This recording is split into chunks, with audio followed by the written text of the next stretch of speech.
안녕하세요.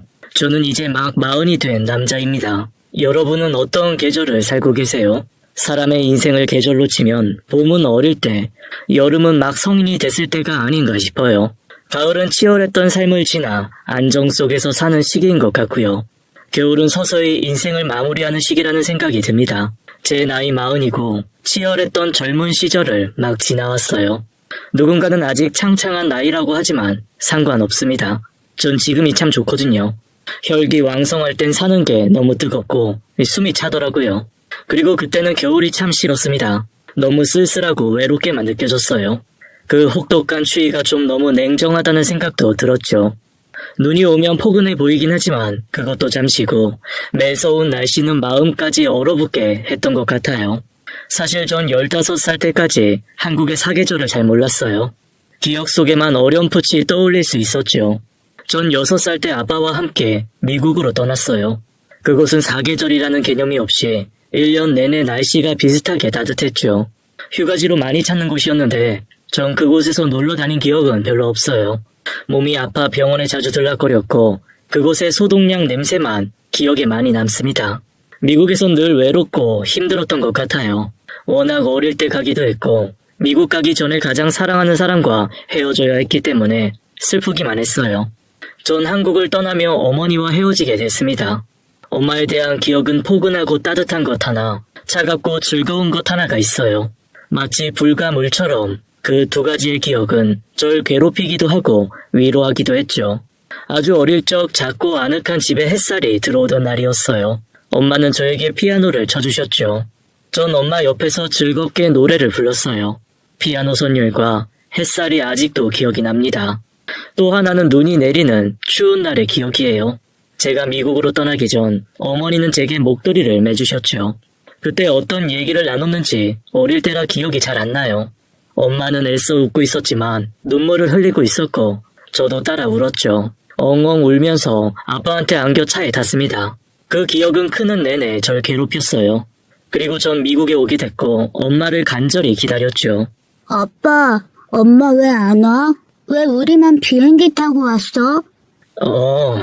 엄마는 중요한 일이 있어서 우리만 왔어. 그러면 좀 이따가 엄마 오는 거야? 정수야, 엄마 어쩌면 못 올지도 몰라. 기다리지 마. 왜? 엄마 불러줘. 나 엄마한테 갈래. 보고 싶단 말이야. 처음에는 엄마가 메어준 목도리를 소중하게 간직했지만 나중엔 그것만 보면 화가 치밀었죠. 아무리 기다려도 오지 않는 엄마가 너무 미웠어요. 그렇게 미국에서 9년쯤 살았죠. 전 미국에서 수술을 받았어요. 심장과 관련된 수술이었고 자국은 아직도 남아있죠. 어렸을 때 받았고 병명도 잘 몰랐습니다. 수술 이후에도 주기적으로 병원에 가서 검사를 받았고요. 이상한 건 검사 받을 때마다 아빠뿐이 아니라 조금 젊어 보이는 남자 어른과 같이 갔던 기억이 있어요. 병원 갈 때마다 보게 되니까 어린 마음에 궁금했어요. 아빠가 영어를 잘 못하시니까 그분이 의사 선생님과 얘기를 나누고 병원 일 처리도 대신 해주는 것 같았죠. 키도 크고 늘 양복을 입고 나타났어요. 아빠한테 물어봤던 기억이 생생합니다. 아빠, 저 아저씨 누구야? 아빠 뭔 친척이야. 전 제 마음대로 그분을 삼촌이라고 불렀습니다. 가끔 그분은 저한테 선물을 주시면서 이렇게 말씀하셨어요. 정수야, 이제 많이 건강해졌지? 앞으로도 건강 잘 지켜야 해. 알겠지? 그렇지만 삼촌은 병원 갈 때만 볼 수 있었고 평소엔 저와 아빠만 외롭게 살았어요. 학교를 다니기 시작했는데 덩치 큰 백인 애들이 절 괴롭히고 따돌렸죠. 하루하루가 지옥 같았어요. 그러나 우연히 흑인 친구 샘을 만나게 됐고 그 친구랑 권투클럽에서 운동을 시작하게 됐습니다. 샘의 아버지는 은퇴한 삼류 권투 선수였고 낡은 권투클럽을 운영하고 계셨죠. 거기엔 주로 흑인들이 많이 다녔고 저 같은 동양인도 몇 명 있었어요. 인종차별이 워낙 심해서 유색 인종은 자기를 지킬 수 있는 운동이 꼭 필요했습니다. 체구가 작거나 근육이 없어 보여도 표적이 돼서 맞고 다닐 가능성이 컸어요. 그때 배운 권투는 저를 지켜주기도 했지만 한국에 나왔을 때는 절 자꾸 곤란한 상황에 빠뜨리게 했죠. 심장 치료를 완전히 마치고 조금 더 지내다가 제 나이 15살 때 한국으로 돌아왔어요. 아버지는 자상하거나 말이 많지 않고 무뚝뚝한 편이셨죠. 대화는 언제나 단답형으로만 오고 갔어요. 저도 아버지를 닮아서 말이 많은 편은 아니었거든요. 아버지, 저 학교 가요. 그래, 학교 다녀왔습니다. 저녁 먹었냐? 대충요. 아버지와의 대화는 짧았고 누구와도 마음에 있는 얘기를 나눌 수 없었어요. 미국에 오래 살아서 한국 발음도 어눌해서 친구들과 대화도 잘 안 됐어요. 중학교를 거의 외톨이로 지내다 졸업했고 고등학교를 입학했습니다. 몰랐는데 동네 양아치들이 다 몰려드는 학교였어요. 상황도 좋지 않았는데 고등학교 가서 제게 사춘기가 찾아왔습니다. 미국에서 그렇게 인종차별 당하고 억눌려 왔던 게 그제야 분출되는 것 같았어요. 무엇보다 엄마에 대한 그리움이 원망으로 변해 제 가슴을 들쑤시고 있었죠. 왜 지금까지 날 찾지 않는지, 그때 목도리는 왜 해줬는지, 뭐 때문에 날 버렸는지 끝도 없는 질문들이 절 괴롭혔어요. 차라리 기억이 아예 없으면 좋은데 남아있는 기억이 따뜻한 것뿐이라 더 미칠 것 같았죠. 더구나 학교에선 소위 논다는 애들이 절 무지하게 괴롭혔습니다. 하지만 미국에서 덩치 크고 무기 갖고 다니던 애들의 괴롭힘을 겪었기 때문에 한국 애들의 괴롭히는 건 크게 두렵진 않았어요. 그리고 저한테는 권투라는 무기가 있었죠. 쌤의 아버지 마이클한테 권투를 제대로 배웠기 때문에 두려울 게 없었습니다. 그 실력을 함부로 내보이고 싶지도 않았고요. 야, 너 발음이 왜 그 모양이냐? 미국에서 살다 오기라도 했냐? 아주 버터 발음이 장난 아닌데 어디 영어 좀 해봐. 안 한다고? 왜? 영어 시간에 책은 줄줄 잘만 읽더니 왜 내가 시키니까 안 한대? 사람 무시하냐? 귀찮게 굴지 말고 꺼져라. 아유 무서워. 야 여기 한국이야 임마. 잘난 척하지 말고 빵이나 사와. 그딴 건 네가 직접 사 먹어. 어쭈. 야 너 맞아볼래? 때려봐. 그깟 솜방망이 주먹 하나도 안 무서우니까. 뭐? 야 너 당장 옥상으로 올라와. 내가 반 죽여놓을 거야 이거. 너 나 따라와. 내가 널 왜 따라가냐. 진짜 한 주먹감도 안 되는 것들이 까불고 있어. 여기 공부하는 애들 있으니까 조용히 해라. 정말 한심했습니다. 깡패 흉내나 내는 조무래기 같은 것들 한 방에 보내버릴 수 있었는데 그냥 참았어요. 아버지도 학교에서 사고치지 말라고 당부하셨죠. 어떻게든 고등학교 졸업은 해야지. 함부로 주먹 쓰고 사람 다치게 하면 큰일 나. 미국이랑 한국은 또 다르니까 싸움질은 무조건 피해. 아버지 당부는 그거 하나다. 알아들어? 사실 미국에서 저는 주먹을 쓴 적이 있었어요. 그때 일로 아빠가 더 걱정을 하신 걸지도 몰랐습니다. 14살쯤 됐을 때였어요. 아버지가 일하시다가 다리를 다치셨고 학교 행사에 발을 절뚝거리면서 오셨죠. 허름한 행색에 발까지 다친 아버지를 본 학교 깡패들이 절 괴롭히더라고요. 전 아버지를 욕하는 소리를 듣고 참을 수가 없었고 5대1로 그 애들을 순식간에 때려 눕혔습니다. 그 애들보다 체구는 작은데 깡이 있고 권투 기술이 상당했기 때문에 가능한 일이었어요. 다행히 걔네들이 무기가 없어서 전 살아남을 수 있었습니다. 그 뒤로는 미국 애들이 다 저를 피했어요. 그런데 얼마 후 아버지가 갑자기 이사를 가야겠다고 하시더라고요. 다른 주에 있는 아주 작은 시골 마을에서 1년 정도 살다가 귀국한 거였습니다. 귀국도 갑작스럽게 이루어졌어요. 퇴근한 아버지가 갑자기 짐을 싸라고 하시더라고요. 갑자기 짐은 왜 싸? 우리 또 이사가? 이놈의 나라, 이 정남이가 떨어져서 더 있을 수가 없다. 한국 갈 거야. 한국? 지금? 이틀 후에 비행기표 끊어놨어. 여기 더 있을 이유가 없어. 한국 가면 공부 열심히 해. 알았어? 당황스럽긴 했지만 전 설레더라고요. 어쩌면 한국에 가서 엄마를 만날 수도 있겠다는 생각이 들었습니다. 부자간에 워낙 대화가 없어서 아빠한테 물어볼 순 없었지만 전 분명히 기대하고 있었어요. 비행기에서 한국 땅이 보이는 순간을 잊을 수가 없습니다. 저기 어딘가에 엄마가 계실 것 같았어요. 엄마를 원망하는 깊은 마음 속에는 그리움이 흘러넘치고 있었죠. 하지만 기대는 실망으로 돌아올 뿐이었어요. 아버지는 한국으로 돌아와서 일용직 공사장 일을 하셨습니다. 제가 보기에도 정말 힘들게 일하셨죠. 언제나 머리에 먼지가 가득했고 굳은 살이 밴 아빠의 손톱은 기름때가 지워지지 않았습니다. 아버진 늘 일찍 잠자리에 드셨고 밤이면 크지도 않은 집이 적막했죠. 자려고 누우면 그렇게 엄마 생각이 났습니다. 덩치 큰 고등학생이었지만 낳아준 엄마가 보고 싶은 마음은 점점 커지기만 했어요. 그러나 내색하지 않았습니다. 버림받은 게 분명하다는 생각만 더해졌죠. 시간이 흐르면서 울분은 더 쌓여갔어요. 엄마가 절 찾아오지 않는 이유가 뭐가 됐든 저는 용서하지 않을 생각이었습니다. 기대가 꺾이자 전 아무것도 하기 싫어졌어요. 무늬만 고등학생이지 공부에는 관심 없고 삶의 목표 같은 게 없었죠. 그냥 살아가는 게 무의미하다 느껴졌어요. 그래서 고등학교 졸업 후에 대학을 가지 않았습니다. 친구들과 어울려 술 마시거나 게임하면서 하루하루 인생을 낭비했어요. 아버지는 그런 제가 못마땅해 보이셨겠죠. 정수야, 이 공부가 싫으면 자격증이라도 따. 이 젊은 놈이 이렇게 술만 마시고 놀기만 하면 어떡해? 싫어요. 귀찮아요. 자격증은 왜 따요? 쓸데없이. 너 돈벌이는 안 할 거야? 돈은 왜 벌어야 하는데요? 잔소리 하지 마세요. 듣기 싫으니까. 너 깡패 같은 놈들이랑 어울려 다니는 건 아니지? 행여나 이 사고 치지 마라. 젊은 열기에 주먹 쓰고 다니지 말라고. 실업자가 나. 전과자보다는. 전 아버지의 실업자니 전과자니 하는 소리가 듣기 싫어 귀를 틀어 막았습니다. 그러던 어느 날 친구와 술을 마시던 날이었어요. 행인과 시비가 붙어 싸움이 벌어졌죠. 좁은 계단을 지나가다가 서로 부딪혔는데 상대가 일부러 어깨를 치고 간 거 아니냐며 시비를 걸어왔어요. 저는 그때 술이 어중간하게 취해 있었고 사실 좀 화가 나 있었던 상태였습니다. 그날은 제 생일이기도 했어요. 시비는 우라에 손에 닿는 대로 전부 다 때려 부수고만 싶었습니다. 상대편은 많이 다쳤어요. 합의가 안 되면 감옥에 가야 할 상황에 처하게 됐습니다. 아버지는 절 붙잡고 이렇게 말씀하셨어요. 인서가, 아버지가 주먹 함부로 쓰지 말랬잖아. 미국에서 널 지키라고 권투를 가르쳤지. 누가 그걸로 시비 걸고 사람 패래. 지금 입원해 있는 그쪽에서 합의금을 얼마나 불렀는 줄 알아? 2천만 원을 불렀어. 이를 어떻게 하면 좋으냐? 오히려 전 담담하게 말했습니다. 될 대로 되라는 심정이었어요. 우리 집에 그럴 돈 없잖아요. 그래, 그럴 돈 없어. 어떡할 거야, 인서가?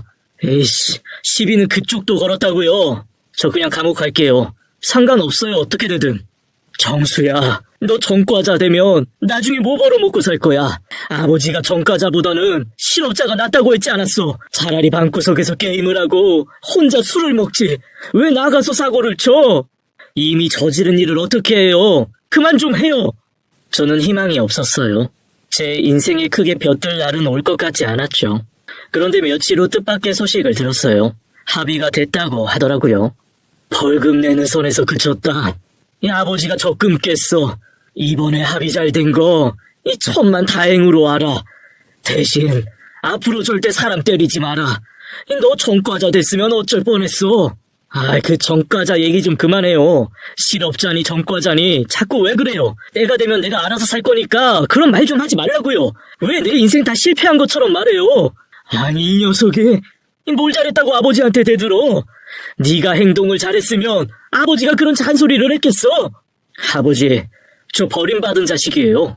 낳아준 사람한테도 버림받은 사람이 무슨 희망이 있어서 열심히 살아요. 뭐야? 너 말 다 했어? 애비 앞에서 너 지금 무슨 철없는 소리를 하는 거야? 됐어요. 앞으로 안 그래요. 저도 사람 때리는 거 진짜 싫다고요. 너 그 말 이 아버지한테 약속할 수 있어? 네, 약속해요. 저 한번 결심한 건 지켜요. 사실 아버지 앞에선 아무렇지 않은 척했지만 그 일이 마음의 짐이 됐어요. 아버지한테 엄청 죄송했죠. 그날 이후 조금 정신을 차렸습니다.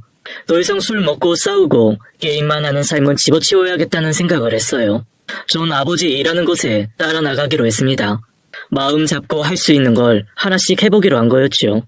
그러나 전 아버지와 함께 일할 수 없었어요. 제 인생의 비극은 어머니한테 버려지고 심장병을 이겨낸 것, 학교에서의 괴롭힘이나 폭력 사건에 휘말린 것 정도로는 끝나지 않았죠. 제가 아버지와 함께 출근하기로 한 전날, 불쌍한 아버지는 일하시던 현장에서 돌아가셨어요. 일하시다가 철강 코일에 깔려 그 자리에 숨을 거두셨죠. 아버지 나이 그때 49이었어요. 소식을 듣고 급한 마음에 택시를 잡아탔습니다. 하필 눈이 펑펑 내리던 날이어서 길이 엄청 막혔어요. 전 도로 한가운데서 택시에 내려 미친 듯이 병원을 향해 달려갔죠. 너무 화가 나고 기가 막혀서 눈물도 나오지 않았어요. 아버지, 절대로 가면 안 돼요. 나 혼자 두고 가면 안 된다고요. 제가 잘못했어요. 다 제 잘못이에요. 아버지, 제발요. 살아만 계셔주세요. 굵어지는 눈발을 헤치고 병원에 도착했을 때 제가 마주한 건 아버지의 차가운 시신이었습니다. 흰 천이 덮인 아버지의 몸을 붙잡고 미친 사람처럼 울부짖었어요. 신이 있다면 너무 가혹했습니다. 아버지는 평생 저를 위해 일만 하시던 분이었어요. 이렇게 돌아가시면 절대 안 되는 일이었죠. 왜? 도대체 우리 아버지가 뭘 잘못했다고 이렇게 데려가요? 왜? 전 목이 터져라 신을 원망했습니다. 그러나 그 원망은 결국 저를 향한 거였어요. 아버지, 이런 게 어디 있어요. 내일부터 아버지 현장 같이 간다고 내가 그랬잖아요. 뭐가 그렇게 급해서 이렇게 빨리 갔어요. 나 정신 차리고 잘 사는 거 보지도 못하고 효도 한번 못 받아보고 일생을 일만 하다가 이렇게 가는 게 어디 있냐고요. 아버지, 나 이제 누구 믿고 누구 의지하고 살아요. 아버지, 누워있지 말고 대답 좀 해봐요. 전 울다 지쳐 바닥에 쓰러졌습니다. 차라리 정신을 잃었으면 했어요. 어머니한테 버림받고 아버지마저 세상을 떠난 이 마당에 왜 살아야 하는지 알 수가 없었습니다. 대답 없는 아버지가 야속했고 또 야속했어요. 그리고 아버지를 아프게 했던 제가 한 말들이 떠올랐죠. 그건 다 투정이었다는 걸 그때 깨달았어요. 20이 넘었지만 전 어리광을 부리고 있었던 거였습니다. 엄마 내놓으라고, 나 힘드니까 투정 받아주라고, 다 큰 아들놈이 아버지한테 애처럼 원망하고 탓하고 있었던 거였어요. 견딜 수 없었던 전 소리를 지르며 병원을 뛰쳐나갔습니다. 어느새 눈이 많이 쌓여 있었어요. 푹푹 빠지는 눈 위에 쓰러져 저는 미친 사람처럼 뒹굴며 울었어요. 차가운 눈 속에 한참을 울었더니 정신이 차려졌습니다. 불쌍한 우리 아버지, 장례라도 잘 치러드려야겠다는 생각이 들었어요. 겨울은 저한테 너무 잔인한 계절이라는 생각이 들었습니다. 어머니, 아버지와의 이별이 모두 이 냉혹한 계절에 벌어졌죠. 살면서 다시는 이 눈과 겨울을 좋아하게 될 것 같지 않았어요. 그때가 저 25살 때였습니다. 장례식장은 당연히 썰렁했어요. 아버지는 친척도 없고 지인도 별로 없었죠. 전 남겨진 아버지 핸드폰을 뒤졌어요. 거기서 몇 안 되는 사람들 연락처로 부고 문자를 한꺼번에 보냈습니다. 몇 시간 뒤에 같이 일하던 동료 몇 분이 찾아오셨어요. 함께 일하던 아버지가 그렇게 돌아가시는 걸 보고 그분들도 충격을 많이 받으셨죠. 정수라고 했냐? 아이 지금 25이라고? 네. 아버지 없어도 열심히 살아야 해. 아이 묵묵히 일만 하시던 분이었어. 그분이 왜 그렇게 열심히 일하셨겠냐? 이 다 자네 위해서지. 아버지 그늘이 있는 것과 없는 게 다르겠지만 살아생전 아버지 기억하면서 용기 내서 열심히 살아. 네, 와주셔서 감사합니다. 그분은 현장에 있던 아버지의 가방을 가져오셨어요. 전 한 번도 가방 안을 본 적이 없었죠. 깊은 밤, 썰렁한 장례식장에서 전 가방 안을 열어봤어요. 아버지 가방 안에는 담배 한 갑과 지갑, 목장갑과 떼전 수건이 전부였습니다. 그리고 지갑 안에는 10,000원짜리 한 장과 교통카드, 그리고 제 어릴 때 사진이 들어있었어요. 미국에 있을 때 병원에서 수술 마치고 퇴원한 뒤 바닷가에 놀러 갔을 때 찍은 사진이었죠. 전 수영복을 입고 모래사장 위에 앉아 있었어요. 그리고 아버지를 향해 천진난만한 웃음을 짓고 양손으로 V를 그리고 있었죠. 노랗게 바른 사진의 모서리는 다 달아 있었습니다. 뒷면에는 이렇게 써 있었어요. 사랑하는 나의 하나뿐인 아들, 고정수. 전 그만 오열하고 말았습니다. 평생 아버지한테 사랑한다는 소리는 못 들을 줄 알았어요. 그러나 아주 어릴 적 기억이 떠올랐습니다. 아버지는 저한테 사랑한다고 몇 번이나 말씀해 주셨어요. 미국에서 수술실 들어가기 전에 또 수술 마치고 나왔을 때마다 아버지는 절 붙잡고 오셨죠. 크면서 아버지에 대한 원망과 불만이 그 기억을 다 가려버린 거였어요. 전 그 사진이 아버지인 것처럼 품에 꼭 안았습니다. 그리고 저도 아버지에게 하지 못했던 말을 속삭였어요. 아버지, 사랑합니다. 아버지. 그날 새벽 장례식장에 어딘가 낯익은 남자분이 찾아왔습니다. 아버지보다는 젊어 보였고 말쑥하게 양복을 차려입고 계셨어요. 분명 낯이 익은데 어디서 봤는지 기억이 분명하지 않았습니다. 상주로서 예를 다하고 인사를 나눌 때 얼굴을 정면으로 바라보게 됐고 전 깜짝 놀라고 말았죠. 혹시 삼촌? 삼촌 맞아요? 그래 정수야, 나 기억하는구나. 미국에서 병원 다닐 때마다 찾아왔던 삼촌이 불명했어요. 전 왈칵 눈물이 쏟아졌습니다. 그분은 우리 아버지 영정 사진을 보며 소리내어 우셨어요. 사실 삼촌에게까지 부고 연락이 간 줄 몰랐습니다. 아버지 핸드폰에 있던 번호로 한꺼번에 문자를 보냈는데 그 번호 중에 삼촌 연락처가 있다고는 생각하지 못했어요. 삼촌과는 미국에서 제가 심장병 완치 판정을 받았을 때쯤엔 더 만나지 못했죠. 아버지는 삼촌의 번호를 갖고 있었다는 게 전 더 놀라웠습니다. 알고 보니 삼촌은 아버지보다 불과 2살 적었습니다. 전 그때까지 삼촌 나이도 모르고 있었어요. 아버지 돌아가시고 천의 고아가 된 상황에서 삼촌은 저한테 큰 힘이 돼주었죠. 장례식이 끝날 때까지 곁에 지켜주셨고 끝나고서도 절 쉽게 보내지 못하셨어요. 정수야, 앞으로 어떻게 살 거야? 잘 모르겠어요. 아버지랑 살던 집에서 계속 살 거야? 혼자 살 자신 있어? 새로 살 집 알아봐 줄까? 제가 알아서 할게요. 그래, 마음 정리되면 연락해라고. 이거 내 명함이야. 이 전화번호 저장해둬. 저는 한 달 정도 집안에 틀어박혀서 아무것도 안 했어요. 아버지의 빈자리는 제겐 너무 컸습니다. 살아가기 위해 뭐부터 해야 할지 알 수가 없었어요. 전 한 달 후 삼촌에게 연락을 해봤습니다. 그간 삼촌이 저한테 문자를 보냈지만 전 답하지 않았어요. 삼촌을 보면 약한 모습을 들킬 것 같아서 시간이 필요했죠. 한 달 후에 만난 삼촌은 저한테 일자리를 추천해 주셨습니다. 지인이 하는 공장이야. 와서 일 배워. 처음은 힘들겠지만 적응하면 할만할 거야. 고맙습니다. 열심히 해볼게요. 어려운 일 있으면 언제든 연락해. 혼자서 끙끙 앓지 말고. 알았어? 당장 공장으로 가서 취직했습니다. 악착같이 일을 배웠어요. 일을 하니까 제 속에 있는 울분, 슬픔 같은 것들이 자연스럽게 가라앉더라고요. 적어도 일하는 시간 동안은 괴롭지 않았습니다. 2년을 그렇게 버텼어요. 전 공장 일에 점점 노련해졌죠. 삼촌은 가끔 제게 저녁을 사주셨어요. 일 열심히 한다며 대견하다. 뭐 어려운 일은 없고 사실 일은 괜찮은데 공장장님이랑 자꾸 부딪혀요. 공장장이랑? 처음부터 절 마음에 안 들어 하시더라고요. 그래도 열심히 하면 첫인상이 바뀌겠지 했는데 여전해요. 아니 점점 더 심해져요. 그 양반이 왜 그럴까? 특별히 책 잡힐 일도 안 했는데 그래. 근데 가급적 부딪히지 않으려고 노력하는데도 사사건건 트집을 잡으니까 스트레스 받아 미치겠어요. 내가 한번 지인한테 말을 해볼까? 아니에요. 괜히 문제만 더 커져요. 삼촌이 물어보니까 한 말이에요. 그냥 잊어버려 주세요. 일도 적응해서 할만하고 잘한다는 소리까지 듣는데 유일하게 공장에서 절 싫어하는 사람이 공장장이었습니다. 그분은 왜 절 그렇게 미워하는지 도무지 이유를 알 수가 없었어요. 얼굴만 보면 계속 부딪히게 되더라고요. 고반장, 이리 와봐. 이걸 이렇게 하면 어떻게 해? 나한테 보고도 안 하고. 엄연히 공장장이 있는데 고반장 선에서 다 결정하고 처리하는 거야? 내가 뭐 허수아비야? 또 왜 그러세요? 이렇게 바꾸겠다고 말씀드렸잖아요. 박씨 아저씨한테 한번 물어보세요. 공장장님이 분명히 알았다고 하셨어요. 내가 언제 그랬어? 그러니까 술 좀 그만 드세요. 술을 그렇게 드시니까 기억력도 나빠지잖아요. 고장난 신호등 깜빡거리는 것처럼요. 뭐가 깜빡거려? 너 나 지금 술주정뱅이 취급하냐? 이 새파랗게 젊은 녀석이? 뭐? 고장난 신호등? 어디 상사한테 말을 그따위로 해?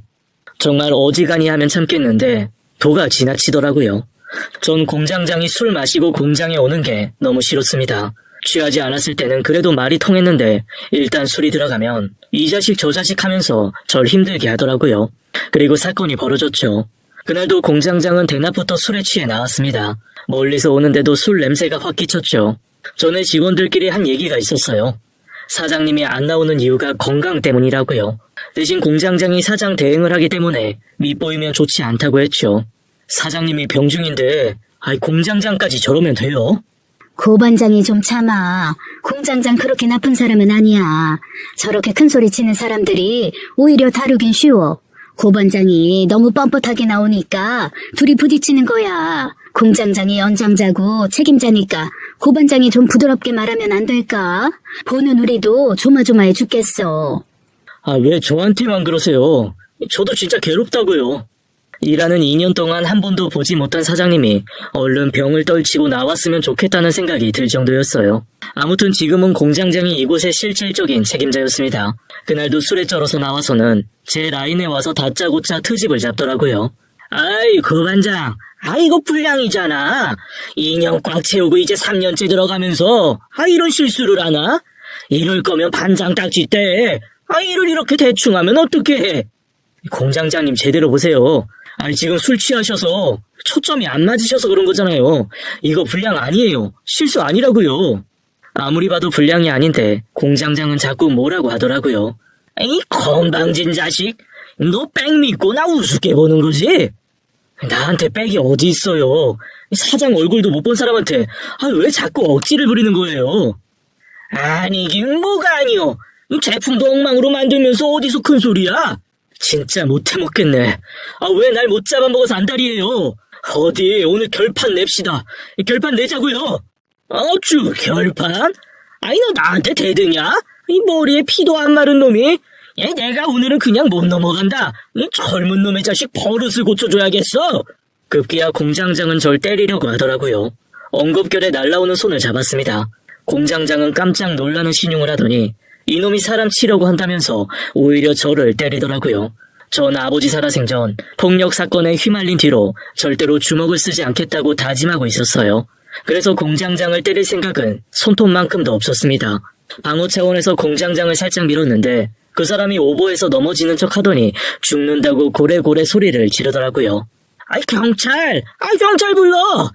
뭐들 하고 있어? 나 맞는 거 못 봤어? 얼른 경찰에 신고하라고! 어이가 없었습니다. 직원들은 어쩔 수 없이 경찰에 신고했어요. 전 경찰서에 가서도 쌍방폭행이라 주장할 수밖에 없었죠. 그게 사실이었으니까요. 그러나 현장을 다 지켜본 직원들이 증언을 해주지 않았어요. 이해는 해도 너무 서운했습니다. 공장장이 사장 대행이었기 때문에 밥줄을 끊어질까봐 무서웠던 거예요. 주변에 믿을 사람 하나 없는 제 처지가 너무 한심하고 비참했습니다. 아버지 얼굴도 떠올랐어요. 그때 귀에 익은 목소리가 들려왔습니다. 삼촌이 경찰서에 온 거였어요. 어떻게 된 겁니까? 아니 저 녀석이 날 때리면서 밀치잖아요. 공장장은 아직도 얼굴이 빨개져서는 저 콩밥 먹일 거라고 큰 소리를 치더라고요. 전 억울했지만 고개를 들 수가 없었죠. 삼촌한테도 이런 꼴을 보이는 게 너무 싫었어요. 그때 굉장히 마른 중년 여성분이 경찰서에 들어왔고 두 분은 대화를 멈추셨어요. 그 여자분은 체구가 굉장히 작았고 안색만 봐도 아파 보였죠. 그런데 그 분이 입을 열자 분위기가 단번에 바뀌었습니다. 근엄하게 공장장을 꾸짖었어요. 공장장, 그만하시게. 도가 지나친 것 같네. 사장님, 어떻게 여길 다 오셨어요? 아직도 술 못 끊었나? 끊다뇨. 제가 술을 끊을 정도로 마셨나요? 그냥 조금 과했을 뿐입니다. 왜 술을 먹고 공장에 드나들어? 내가 술 끊으라고 몇 번 말했어. 끊겠습니다. 차차. 술 먹고 작업반장이랑 싸워서 경찰서까지 오다니 실망이 크네. 앞으로 공장장 거취에 대해서는 생각을 해봐야겠어. 서로 사과하고 일 마무리 짓게. 이번 일 두 번은 용납 안 해. 사장님으로 보이는 중년 여성분은 그 말을 하시고는 경찰서를 나가려고 하셨죠. 그런데 공장장이 뒤에서 한마디를 더 하더라고요. 사과라니요. 저 절대 그렇게 못합니다. 사과는 제가 고반장한테 받아야죠. 제가 그만두는 한이 있어도 이번 일 그냥은 못 넘어갑니다. 사장님은 걸음을 멈추시더니 다시 공장장한테 가셨어요. 그리고 이렇게 말씀하셨죠. 그러면 그만두게. 더 붙잡지 않겠네. 사장님. 원하는 대로 해줄 테니 정리하고 나가게. 더 할 말 없으니 나는 가보겠네. 공장장은 사장님의 단호한 행동에 놀랐는지 넋이 나간 것 같더라고요. 그리고 나가는 사장님을 붙잡고 이렇게 말했죠. 사장님, 죄송합니다. 죄송해요. 제가 잘못했어요. 사장님의 권위가 정말 대단하더라고요. 공장장님은 영 못마땅한 표정이었지만 결국 합의하기로 하고 사건을 덮게 되었어요. 전 그렇게 훈방이 되었죠. 진심으로 감사한 생각이 들었습니다. 사장님 덕분에 인생의 큰 위기를 무사히 넘어갈 수 있었어요. 아버지에게 한 마음의 약속도 지킬 수 있게 됐고요. 전 경찰서 밖으로 나가 사장님을 찾았어요. 다행히 그분은 아직 경찰서 앞을 떠나지 않고 계셨죠. 저기 사장님, 잠깐만요. 드릴 말씀이 있습니다. 사장님은 절 받고 전 그분 앞에 섰습니다. 때는 한겨울, 갑자기 눈발이 날리기 시작했어요. 코와 입에서는 숨 쉴 때마다 하얀 김이 나왔죠. 전 공장 안에서 얇은 작업복 하나 입고 있다가 경찰서에 오게 돼서 파카 같은 건 걸칠 여유도 없었어요. 바들바들 떨면서 사장님께 인사를 드렸죠. 감사합니다. 정말 감사합니다. 제가 큰 은혜를 입었어요. 이런 얘기 어떻게 들으실지 모르겠지만 제가 돌아가신 아버지에게 약속한 게 있거든요. 그 약속을 사장님 덕분에 지킬 수 있게 됐어요. 그리고 사실 저 정말 억울했거든요.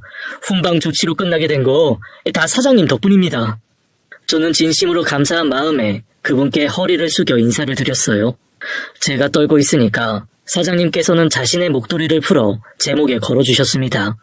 그리고는 말없이 제 모습을 한참 동안 보시더라고요. 삼촌이 사장님을 부르는 소리가 들렸습니다.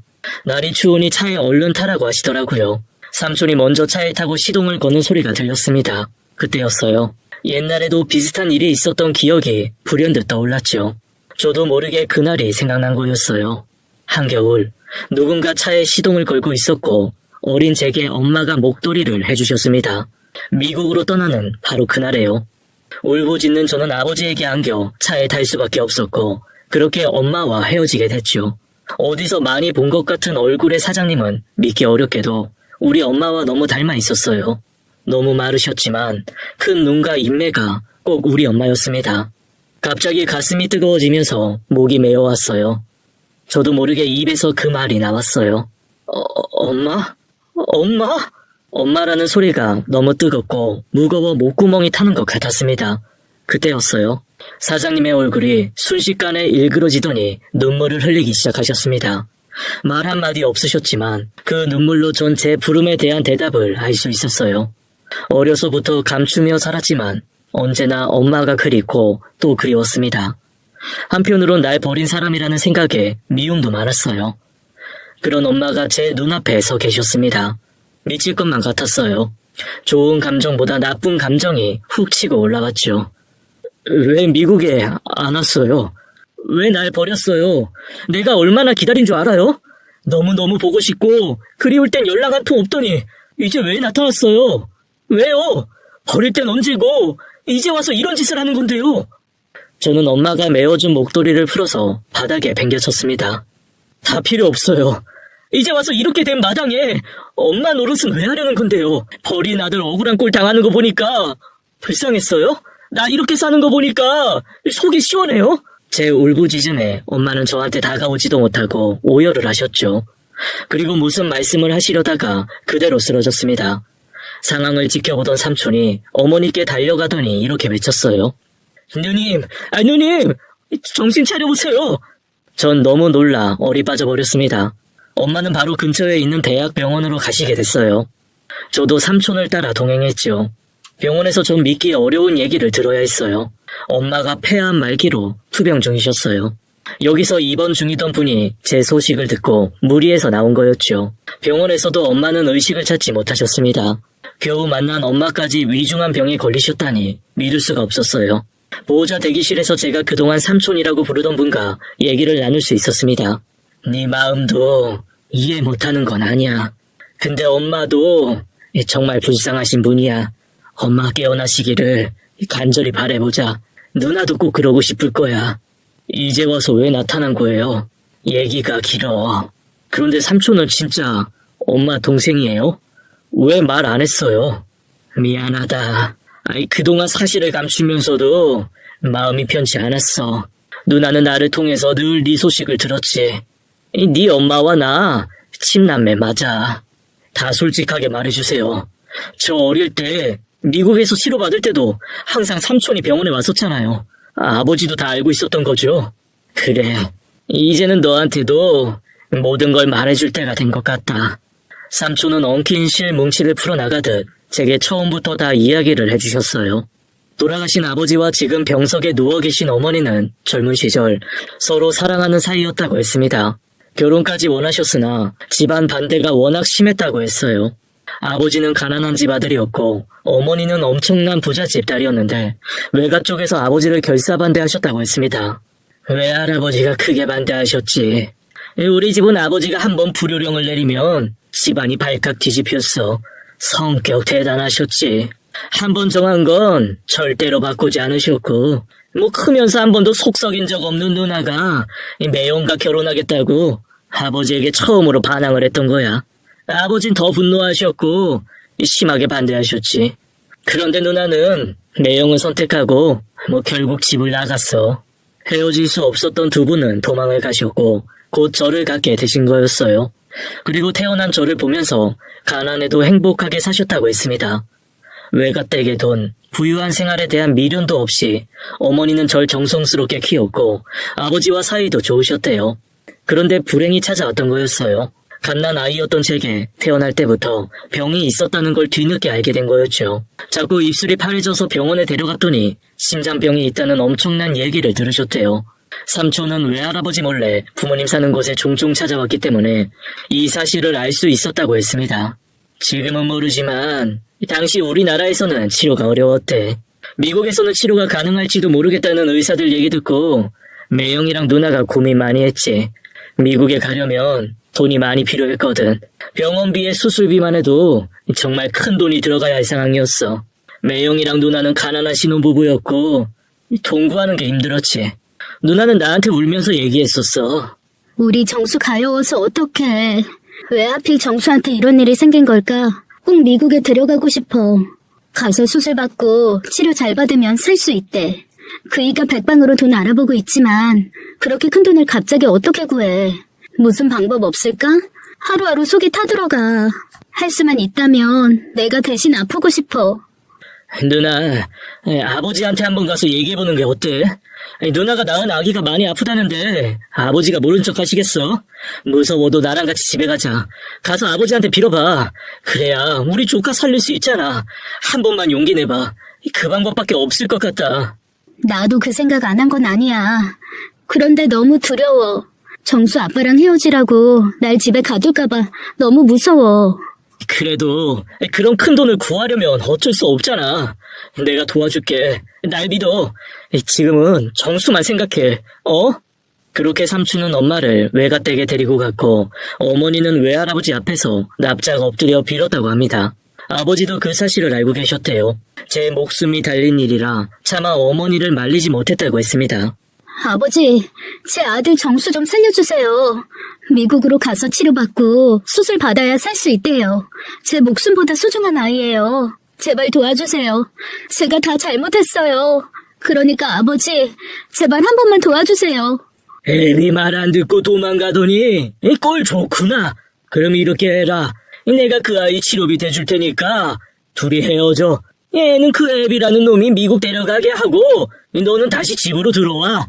안 돼요, 아버지. 어떻게 그래요? 정수, 제가 낳은 아이예요. 게다가 아픈 아이라고요. 어떻게 부모 자식이 헤어져 살아요? 그건 안 돼요. 절대로요. 그 조건, 받아들이지 않으면 난 도와줄 수가 없어. 내가 그렇게 안 된다고 했는데 어디 감히 남자랑 도망가서 살림을 차려? 평생 키워준 부모를 배신하고 남자를 선택한 그 죄값을 받아야지. 어떻게 내 돈으로 네 자식 살리고 그런 거렁뱅이 같은 놈이랑 살 생각을 해? 그 녀석이 제대로 된 인간이라 돈이 있어봐라. 네가 나한테 이렇게 엎드릴 일이 뭐가 있어? 넌 잘못된 선택을 했고 다시 집으로 돌아오는 게 맞아. 이 자리에서 결정해라. 어떻게 할 건지. 당장 대답해. 못 받아들이겠다면 당장 집을 나가라. 그리고 다시는 내 앞에 나타나지 마. 나도 널 호적에서 파버릴 테니까. 외할아버지의 성격은 불같으셔서 어머니에게 조금의 여유도 주지 않으셨대요. 어머니는 어쩔 수 없이 저를 위해 그 조건을 받아들이신 거였어요. 외가에서 돈을 받아 저를 살리는 대신 아버지 그리고 저와 영원히 헤어지기로 하신 거죠. 그 대가로 전 살 수 있게 되었던 거였습니다. 그때 삼촌은 결혼해서 미국과 한국을 왔다 갔다 하며 살고 계셨고 일이 이렇게 된 데에 죄책감을 갖고 있으셨대요. 그래서 제가 아버지와 함께 미국에 살면서 병원에 가게 되면 삼촌이 엄마 대신 동행을 한 거였어요. 거기까지도 너무 충격이었습니다. 전 까맣게 몰랐어요. 아무것도. 두 분 다 많이 힘들어하셨어. 지켜보는 내가 괴로울 정도로. 엄마와 헤어지고 너도 얼마나 힘들었니? 그 힘든 수술, 치료 다 받는 동안 엄마가 곁에 없었으니 어린 네 마음이 오죽했을까. 아버지도 가슴이 찢어진다고 하셨다. 누구보다 엄마가 필요한 상황인데 빈자리가 너무 크다고 하셨어. 그래도 너한테 최선을 다하셨지. 그 뒤로 어머니는 어떻게 되셨어요? 어머니는 저와 아버지를 떠나보내고 한동안 실어증에 걸려 말을 못하셨대요. 시간이 지나 겨우 입을 열게 되자 외할아버지가 정해둔 사익감과 결혼을 하셨다고 했습니다. 그 후에도 엄마는 저를 위해 금전적으로 도움을 주셨는데 나중에 엄마와 결혼한 분이 그걸 알고 너무 싫어하셔서 계속 할 수가 없으셨대요. 엄마는 삼촌에게 울면서 어떻게 하면 좋으냐고 전화를 하셨고 아버지가 통화 내용을 듣게 되면서 모든 게 끝났다고 했습니다. 너희 아버지가 그걸 눈치채고 누나한테 먼저 연락하셨대. 충분히 할 만큼 했으니 이제 돈 그만 보내도 된다고. 정수 너도 심장병 완치 판정 받았으니까 이제 서로의 길을 걷자고 연락을 끊더래. 그때 누나 정말 많이 괴로워했어. 내가 연락해보려고 했을 땐 이미 늦었었지. 미국에서 다른 주로 이사도 하셨더라고. 귀여운다요. 갑자기 이사 가자고 하셔서 저도 놀랐던 기억이 있어요. 그랬지. 그게 다 누나가 행복하게 살길 바라는 네 아버지 마음이셨어. 자식으로서는 이해하기 어려워도 남자로서는 이해할 수 있을까? 누나는 한평생 후회와 걱정으로 살았다. 너와 떨어진 그 순간부터 누나는 조금도 행복하지 않았어. 적어도 내가 볼 땐 그래. 그 뒤 아버지와 전 한국에 나왔고 아버진 돌아가실 때까지 저 하나 키우면서 쓸쓸하게 사시다가 비참하게 돌아가신 거였습니다. 제가 모르고 보낸 아버지 부고 문자로 삼촌과 엄마는 장례식에 오실 수 있었대요. 삼촌이 고민 끝에 엄마에게 아버지가 돌아가셨다는 걸 알렸고 엄마는 제가 눈치채지 못하게 조용히 왔다 가셨다 했습니다. 그때 이미 투병 중이셨고요. 아버지가 사고로 돌아가신 걸 알고 한참을 슬퍼하시던 어머니는 이렇게 말씀하셨다고 했습니다. 너도 우리 정수 봤지? 어쩜 그렇게 키도 크고 늠름해졌을까? 어릴 때 얼굴, 눈빛 고스란히 갖고 자라줬어. 딱 한 번만 정수랑 얼굴 보고 얘기하고 싶어. 안 되겠지만 정말 그래 보고 싶다. 너무 큰 욕심이지만 우리 정수 아버지 잃고 얼마나 힘들고 외로울까. 하늘도 무심하시지. 정수 아버지를 왜 그렇게 빨리 데려가신 건지. 정수 아빠, 정수 생각에 어떻게 눈 감았어요. 외할아버지의 강요로 결혼한 분과는 이미 훨씬 전에 사별하셨다고 했어요. 어머니는 그분 사이에 자식이 없었고요. 그리고 제가 다닌 공장은 외할아버지 공장을 엄마가 물려받은 것이었습니다. 아버지 돌아가실 당시에도 엄마는 암투병 중이었다고 해요. 의사들은 아무리 길어도 1년 이상을 버티지 못할 것이라고 했죠. 그래서 엄마는 제 앞에 안 나타난 거였어요. 내가 누나한테 그랬다. 더 늦기 전에 정수 앞에 나서라고. 너 지금 너무 무섭고 힘들 거라고. 누나 살 날도 얼마 안 남았는데 맺힌 한이라도 풀었으면 싶었고. 그런데 너를 그렇게 그리워하면서도 누나는 고개를 저었어. 너한테 또 상처 주기 싫다고. 내가 건강했다면 아들 앞에 나섰을 거야. 그런데 늦었어. 그렇게 기다리던 엄마가 또 1년 만에 암으로 죽는다면 정수 마음이 어떻겠어. 더 큰 상처를 받을 수도 있지 않겠어? 앞으로 미래가 창창한 애한테 어떻게 또 그런 상처를 줘. 정수 너무 어릴 때 내가 떠났기 때문에 날 기억하지도 못하고 그리워하는 마음도 크지 않을 거야. 그렇게 말했다는 얘기를 듣고 전 할 말을 잃었습니다. 그건 엄마가 잘못 생각하신 거였어요. 전 평생을 그리고 지금 이 순간도 어머니를 그리워하고 있었죠. 턱 밑으로 굵은 눈물방울이 뚝뚝 떨어졌습니다. 누나가 너 공장에서 일하게 하고 가끔 보러 갔었어. 차 안에서 한참을 널 보다 가곤 했지. 누나, 그렇게 가볍지 않았어. 원래는 의사들이 1년밖에 못 산다고 했는데 지금까지 버틴 건 거의 기적이라고 할 수 있대. 내 생각으론 널 보기 위해 기다린 것 같아. 나한테 말은 그렇게 했어도 말 한마디라도 나누고 싶고 손 한번 잡아보겠다는 생각에 버티지 않았을까 싶다. 전 더 참지 못하고 오열하고 말았습니다. 여러 생각이 스쳤어요. 나만 아프지 않았다면 아버지 어머니가 헤어지지 않았을 거라는 생각이 들었습니다. 아버지는 어머니와 헤어지고도 다른 여자를 만나려고 하지 않았죠. 어머니는 어떻게든 저와의 끈을 놓치지 않기 위해 노력하셨고요. 철없는 많은 시간, 사정을 모르고 두 분을 원망하고 스스로를 미워했던 제가 너무 바보 같고 안심했습니다. 이렇게 다 알게 되었으니 어머니가 제발 의식을 찾으셨으면 했어요. 전 병원 밖으로 한 발자국도 나가지 않고 소식을 기다렸죠. 그리고 엄마는 이틀 만에 의식을 찾으셨습니다. 기적 같은 일이었어요. 엄마가 의식을 회복하고 면회가 가능해질 때까지 얼마나 마음을 졸였는지 모릅니다. 그리고 그 순간이 다가왔어요. 삼촌이 먼저 병실로 들어가 엄마와 이야기를 나눴죠. 엄마에게 마음의 준비를 시키는 것 같았습니다. 제가 엄마 곁에 갈 수 있는 순간이 왔고 전 터질 것 같은 심장을 부여잡고 병실 문을 열었어요. 곧 엄마와 눈이 마주쳤고 전 그대로 무너지고 말았죠.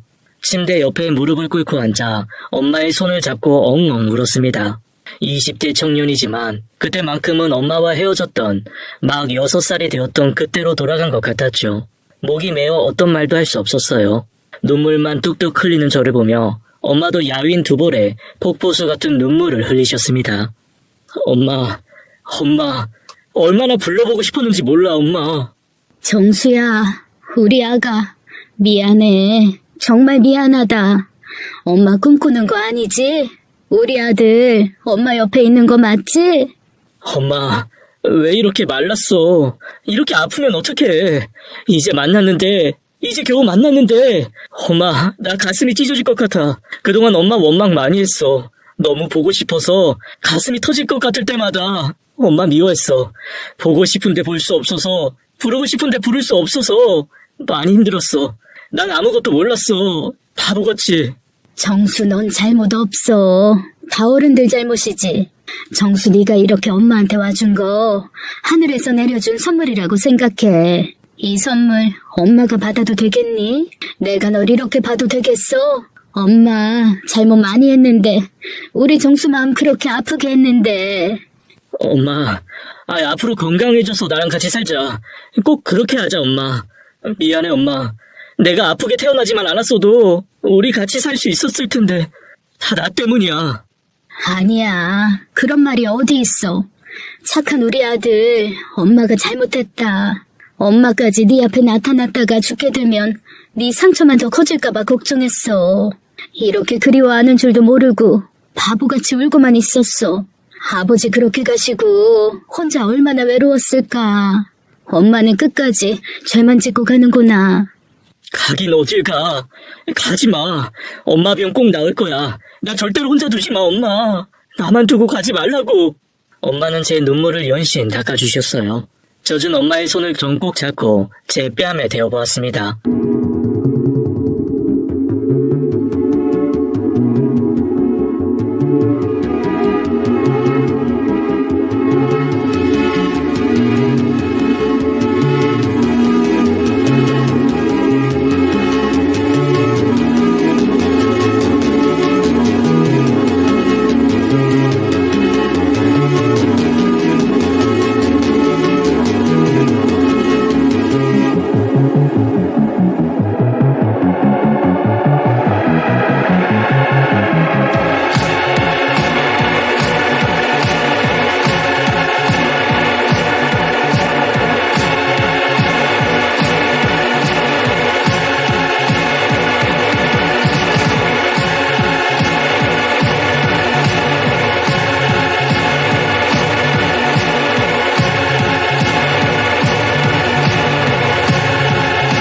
너무 가늘고 야인 엄마의 손은 제게 따뜻하게만 느껴졌어요. 서럽고 힘들었던 시간이 엄마와 저의 눈물 속에 흐려지는 것 같았죠. 엄마는 체구가 무척 작으셨지만 얘기를 나눠보니까 엄청나게 큰 사람이었어요. 제게 진심으로 사과하시고 아픈 마음까지 다 보듬어 주셨습니다. 또 앞으로 제가 어떻게 살아야 할지 미래까지 그려주셨어요. 저희는 한도 끝도 없이 이야기를 나누고 또 나눴죠. 전 엄마 곁을 한시도 떠나지 않았어요. 1분 1초라도 더 엄마의 모습을 눈에 담고 싶고 안간 힘을 썼습니다. 그러나 하늘은 무심하게도 엄마를 기어이 아버지 곁에 데려가셨습니다. 저와 만난 지 2주 만에 엄마는 돌아가셨어요. 몸서리치게 추운 날이었습니다. 아침부터 눈이 올 것 같아 전 엄마에게 그랬어요. 엄마, 눈 올 것 같아. 엄마 한방눈 좋아하잖아. 금방이라도 쏟아질 것 같은데 보고 싶지 않아? 그러나 이미 그때 엄마는 혼수 상태였습니다. 의료진들이 마음의 준비를 하라고 했을 때였죠. 전 세상을 떠나려는 엄마를 붙잡고 마지막 이야기를 했어요. 엄마, 나 잘 살게. 너무 걱정하지 마. 그 누구보다 열심히 살 거야. 대신 나 꼭 지켜봐줘야 돼. 지금까지 그랬던 것처럼 그렇게. 엄마, 왜 이렇게 손이 차가워? 내 목소리 들려? 엄마, 나 낳아줘서 고마워. 지켜줘서 고마워. 이제 아주 걱정 말고 편히 쉬세요. 엄마는 눈이 펑펑 오던 겨울 그렇게 제 곁을 떠나셨습니다. 만난 지 2주 만이었어요. 제가 상주로 장례를 치를 수 있었습니다. 발인까지 끝내고 나자 눈이 그치더라고요. 사방에 쌓인 눈으로 온 세상이 하얗게만 보였습니다. 그렇게 또 한 번의 영원한 이별을 겪고야 말았습니다. 아버지의 끈, 어머니의 끈이 모두 끊어지게 됐어요. 숨을 쉴 수 없을 정도로 가슴이 아팠지만 전과 다른 것은 한 줄기 가느다란 희망을 바탕한 거예요. 전에는 이별이 아프기만 했다면 이번엔 그렇지 않았습니다. 엄마 가시는 먼 길 편안히 가시라고 정성을 다해 빌 수 있었어요. 그리고 남은 앞으로의 제 날들을 그려보게 되더라고요. 하늘나라에 계신 부모님께 열심히 살겠다고 약속한 걸 반드시 지킬 셈이었어요. 두 분은 저한테 큰 가르침을 주고 떠나셨습니다. 엄마가 돌아가신 후 외삼촌이 공장의 새로운 사장님이 되셨어요. 전 반장 직책 그대로 공장에서 일하게 됐고요. 제 숨겨진 사연을 알게 된 공장장은 저한테 진심으로 사과를 하셨죠. 그분은 제가 공장장 자리를 노린다고 생각하셨대요. 공장에 오랜 세월을 바쳤는데 굴러온 돌이 박힌 돌 빼낼 것 같아 불안하셔서 제가 그렇게 미웠다고 하셨습니다. 그러나 제 이야기를 듣고 같이 슬퍼해 주셨어요. 그분도 어머니를 일찍 여의셔서 제 마음 잘 안다고 등을 두드려 주셨죠. 엄마 없는 서름, 겪어보지 않으면 모르지. 아버지는 또 얼마나 힘드셨을지. 장안의 고반장, 지난 일 다 잊고 잘 지내보자고. 나 자네 아들처럼 생각할 작장이야. 공장 직원들이 다 놀랐어요. 하루아침에 사이가 어떻게 이렇게 좋아질 수 있냐면서요. 알고 보니 공장장님은 정말 일을 잘하시는 분이었죠. 괜히 공장장이 된 게 아니더라고요. 배울 점이 정말 많은 호인이었습니다. 그리고 술도 끊으셨어요. 하나 있는 딸이 아빠 술을 안 끊으면 안 본다고 했다면서 강한 의지를 보이셨죠. 몇 년 후 전 공장장님의 외동딸과 결혼을 하게 됐습니다. 그 전에 공장장님이 자꾸 주말에 등산을 가자고 하더라고요. 술 끊고 건강관리 하신다면서요. 그러면서 등산할 때마다 딸을 데리고 나오셨고 저와 미정이는 그렇게 인연을 맺게 되었죠. 이후 전 장인 어른의 큰사랑, 아내 미정이의 따뜻하고 포근한 사랑 속에서 안정을 찾게 됐습니다. 삼촌과도 가깝게 잘 지냈어요. 삼촌은 예나 지금이나 한결같이 절 아껴주셨습니다. 그리고 작년 겨울 장인 어른이 돌아가셨어요. 10년 넘게 절 아들처럼 대해주셔서 참 많이 슬펐습니다. 장인 어른이 세상을 떠나시는 날도 참 추웠어요. 사랑하는 이들과의 이별을 다 겨울에 경험하게 되었네요. 전에는 겨울이 무조건 춥고 서러워서 싫었다면 지금은 아닙니다. 아버지, 엄마, 그리고 장인 어른이 남겨주신 따뜻한 기억이 슬픔을 달래주는 것 같아요. 차디찬 겨울이 지나면 곧 봄이 오겠죠. 겨울의 끝에 불어오는 따뜻한 바람이 전 많이 기다려집니다. 사연은 여기까지 쓰도록 할게요. 이제 공장 둘러보고 퇴근해야겠습니다. 사랑하는 아내와 아이들이 절 기다리고 있거든요. 남편과 아빠로 살 수 있는 지금이 저는 참 감사합니다. 하늘에 계신 제 부모님, 장인 어른도 흐뭇해하고 계실 것 같아요. 제 이야기는 여기서 줄일게요. 긴 사연 들어주셔서